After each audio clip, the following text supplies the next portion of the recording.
Today we're tackling environmentalism. Big topic. Yeah, but fascinating. We're going from like romantic poetry Oh, the romantic. all the way to the eco-anxiety we see everywhere today. From starry-eyed to doomsday. Exactly. And you brought a ton of writing on this. I did. It's a wild ride through history, philosophy. Makes you wonder, can we want progress, a good life, all that, but also actually have a planet? Can those two coexist? And that's what we're going to unpack today. Okay, where do we even begin? We got to start back in 19th century Europe. Okay, so we're talking horse-drawn carriages, top hats, that vibe. Thinkers, really, like Jean-Jacques Rousseau. He was already critiquing the modern world as it was just starting. And this was like the dawn of the Industrial Revolution, right? Exactly. But Rousseau argued that civilization, for all its advancements, it actually corrupts us, makes us materialistic, dependent, and honestly unhappy. Interesting. So like, we invented all this stuff, but it's actually making us miserable. That was his point. He idealized the noble savage, living in harmony with nature. No factories, no 9 to 5, just living off the land. Sounds idyllic in theory. But it resonated with a lot of people, especially the Romantic movement. Think back to those Romantic poets. Oh, yeah, all about nature, beauty, emotion. Exactly. And they saw industrialization as this destructive force. Factories weren't progress, they were apocalyptic. Polluting the air, the water, the soul, right. Exactly. And this yearning for a simpler time, it seems harmless enough on the surface, but it gets tangled up with some really dark parts of history. Like what?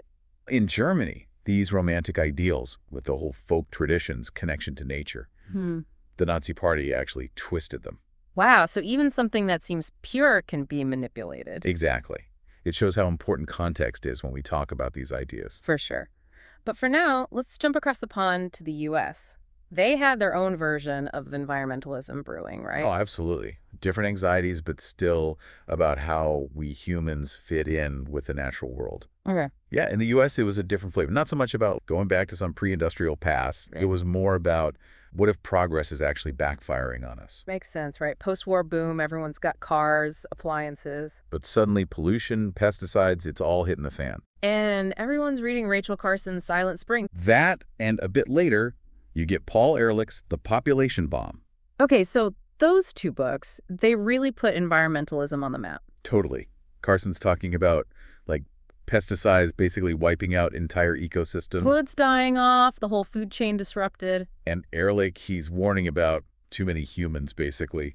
Not enough resources to go around. Overpopulation, A&D poisoning the planet. Two cheerful thoughts. Right. But the point is, these weren't just abstract ideas anymore. Things are changing. Big time. You get the first Earth Day, the EPA is formed, Greenpeace is founded. It's becoming a movement. Absolutely. And here's where it gets really interesting, at least for our deep dive. Okay, hit me. American environmentalism, it gets tangled up with social critiques, capitalism specifically. Okay, interesting. So how does that work? You have pollution, and then you have Wall Street. Think about it. This is the 70s, Vietnam War is going on, counterculture's in full swing. Questioning everything, right? And then comes this book, The Greening of America, by Charles Reich. I've heard of it, but honestly, never read it. What's the gist?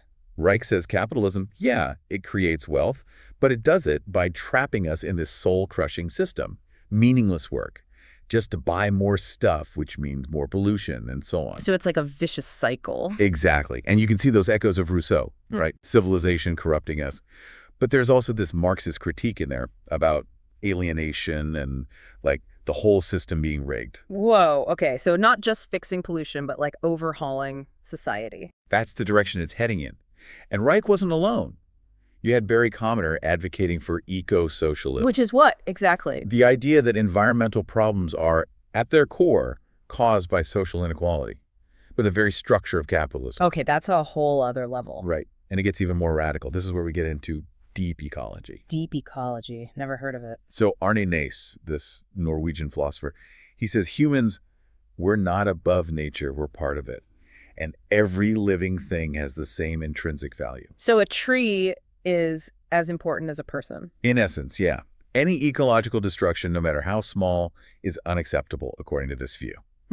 I see where that's coming from, but it's a tough pill to swallow. Like, where do you draw the line? And that's the debate. You had someone like Murray Bookchin. He agreed with the whole respecting nature thing. He thought we should look to, like, primitive societies as a model. You know, small communities living in harmony with the land. Back to basics, basically. And then there's gerrymander. He takes it even further.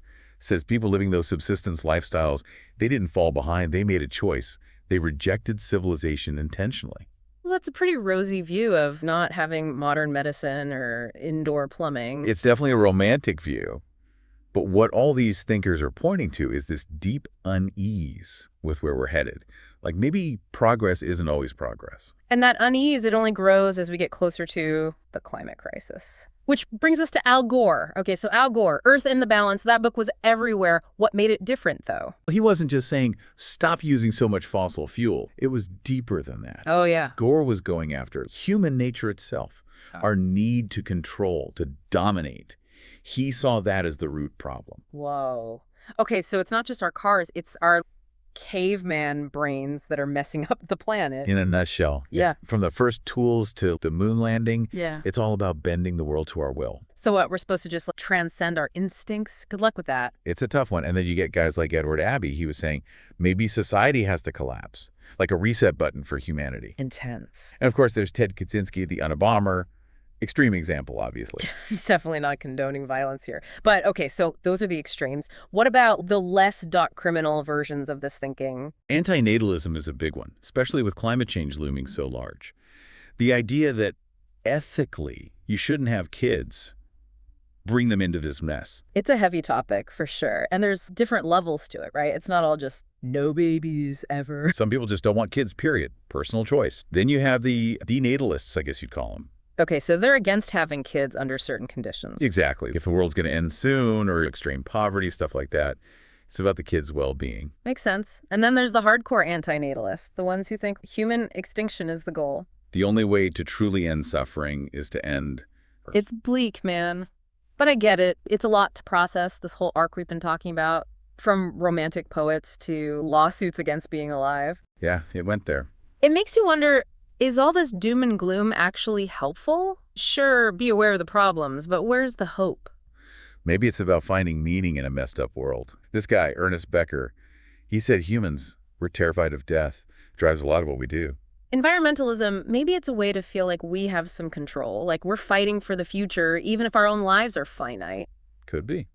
But then our sources bring up this other guy, Michael Schellenberger. He's got a point, too. He says, environmentalism is starting to look a lot like religion. There's this whole fall from grace narrative, humans screwing up a pristine Earth. Like the Garden of Eden, but with more smog. Exactly. Yeah. And then there's this moralizing about what you buy, what you eat, how you travel. You're either saving the planet or you're a sinner. And Schellenberger, he worries that this kind of thinking, it can backfire, make people feel hopeless. Nothing we do matters, so why even try? It's paralyzing. And it also makes it harder to have nuanced conversations. Totally. If you question anything, even the science, suddenly you're a heretic. So how do we balance being concerned, which we should be, with actually being effective? Honestly, I don't have the answer.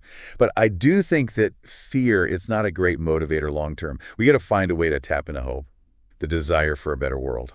Love that. So, listeners, there's your homework. How do we create a future where everyone, humans and nature, can thrive? No easy answers, but hey, that's what makes it interesting, right? And on that note, thanks for joining us for this deep dive into the wild world of environmentalism. Until next time.